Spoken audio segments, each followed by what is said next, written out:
Right, what's going on, guys? Clutch again, back with another video for you guys. Today we're going to be doing a 4-2-3-1 tactics video. Sorry if I'm a bit quiet or a bit more just relaxed today. I've got a bit of a headache. I'm going to be uploading every single day, at least for the next 100 days, but I'm going to be doing it a lot longer. I've done a tweet on my Twitter saying that if I don't upload every day for 100 days, I'll be giving away some money / FIFA points. So trust me, we're going to be here. The channel's main thing is going to be doing tactics. I'm going to be here to try and help you guys. I'm going to be using all sorts of different formations, trying to find the best way to play with these. So if you're interested in having your specific formation done, or you just have any general questions, just drop them in the comments. I'll reply to every single comment, okay? So this is the team that we've been playing with. It's been the old trusty for quite a few weeks now. It's been getting me 20 and O's and rank ones. Weekly league's quite easy for me this year. So I've been really enjoying using this team, using some different cards. So yeah, we're going to get straight into the tactics, all right? So we are currently, this is obviously, like I said, for the 4-2-3-1. Now, if you'd have watched the video yesterday on the 4-4-2, we were using press after possession loss. Now this one I am using balanced. I find 4-2-3-1 to be a bit more of a defensive formation compared to the 4-4-2. If I'm running the 4-4-2, I'm more looking to completely outpress my opponent. Whereas with the 4-2-3-1, I might be looking to have a bit more of control of the game, not necessarily trying to dominate the game in terms of pressing, but maybe trying to dominate with the ball and just making it quite difficult for them. So I don't have press after possession loss on. It does still work with this. I just find balance works a bit better. So it's all personal preference.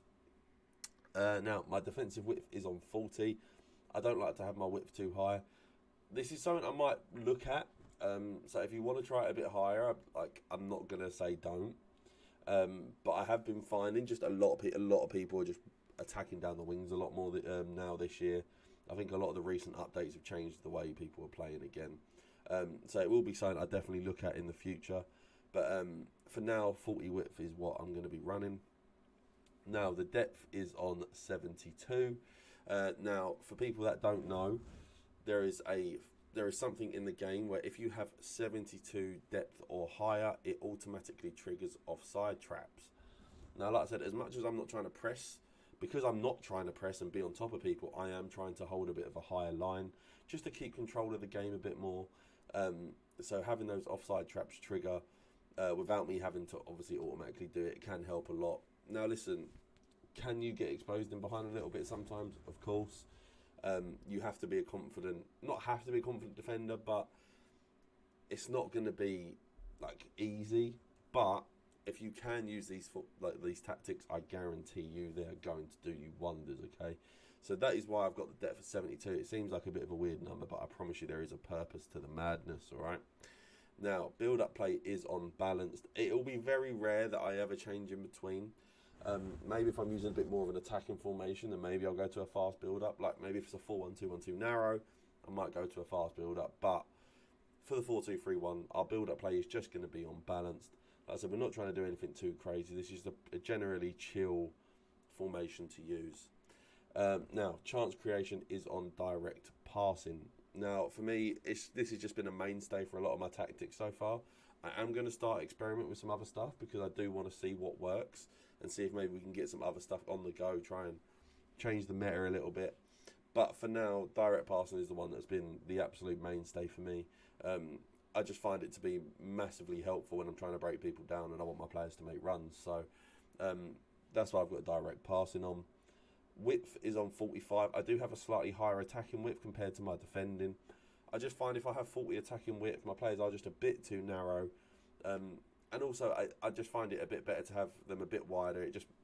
I feel like I have a bit more of an outball with the extra 5 width. Now, maybe that might be a bit of copium. I don't really know.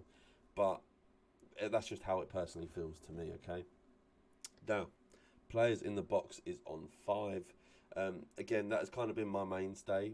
I am going to start experimenting with some other stuff. But it's kind of one of those where if it isn't broke, don't fix it. So I haven't yet. And I just find it to be a good balance where your main 2 attackers generally attack. Your midfielder will float in and out. But it also gives you enough defensive stability that you still have an out ball. You're not just going to get completely counter-attacked or pressed off the ball because you don't have a pass out.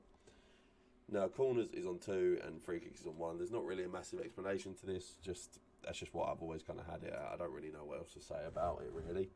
Now, this is how I have the team set up.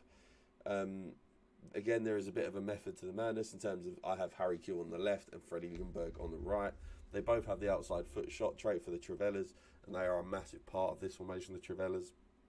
And they both are just, obviously, Harry Kewell's left-footed, Ljungberg is right-footed for it to work, okay? They are basically their main reason in this formation, okay? But apart from that, everything else is pretty standard. So, we're going to get into the instructions. We have Kylian Mbappe on get in behind. With the first time through balls and just through balls in general being pretty broken this year, getting behind is becoming a bit of a must-have for me. So that's why we've got getting behind on Kylian Mbappe. Now the cam, I've got him on come back on defence. Now, if I was playing a bit more attacking, not on come back on defence, I've got him on basic. If I was playing a bit more attacking, I'd have him on stay forward. But I do have him on basic, and I do have him on getting to the box for cross. I just find with getting to the box for cross, it makes them make those runs into the box, whereas if you don't have it on, I find sometimes they just stand on the edge of the box and look a bit clueless. So that's why I've got it on. Now, this is the same for both wide cams. I have them both on comeback on defence and both on getting to the box across. Like I said in my last video, I am finding that my fullbacks are getting attacked more and more. And initially this year, I wasn't using comeback on defence on my wide players, but I am just starting to find that my fullbacks are getting a bit ganged up on. So I have got them on comeback on defence just to help me defensively a little bit. They are still way high enough up the pitch where it isn't an issue. It's not one of those where they're completely out of the game because of it. It's just something EA aren't very good at balancing out this year, or for past years, to be completely honest. Right, so the left CDM I have on all balanced except cover centre. Now this is because I use one DM to attack a bit more than the other one. Lucas Paqueta is the one I've chose. I just find with his 5-star skills, he's a perfect position, like a player for that position. So yeah, he is a bit more of my attacking DM. I just have him on cover centre, so when he is defending, I want him to cover that back too. And then Laurent Blanc, it's the same deal, but I have him on stay back. That is purely just so we have a bit of defensive cover. We just can't be going all out crazy attacking. And then the centre-backs are pretty standard. We don't change anything. And the full-backs as well, we don't change anything. Apart from, obviously, we put them on stay back while attacking. But I feel like that's pretty much the standard these days with the full-backs, okay? So yeah, guys, I hope you guys enjoyed this video. If you did, leave it a comment. Let me know what you want to see in the future in the comments down below. Drop a sub if you haven't already. And I will see you guys next time. Peace.